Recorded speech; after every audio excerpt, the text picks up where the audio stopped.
we go on to a game called Sound Effects. This is for Ryan and Colin. What Colin's going to do is act out an everyday scene, while Ryan will provide the sound effects for him. Sounds pointless, but let's see how we go along.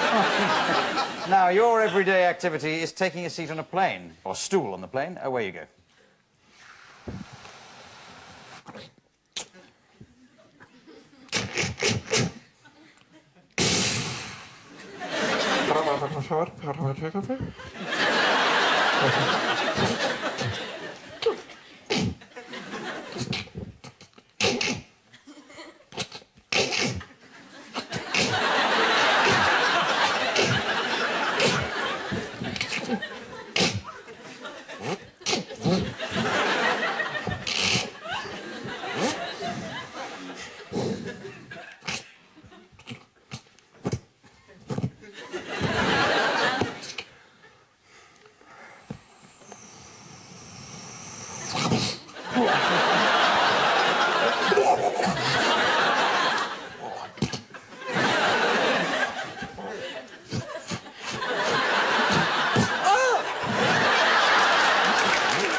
In there on that happy note.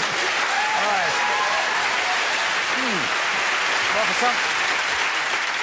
Well, for some reason, Ryan always wins that game, and tonight he played his joker, so he gets a full 2 points.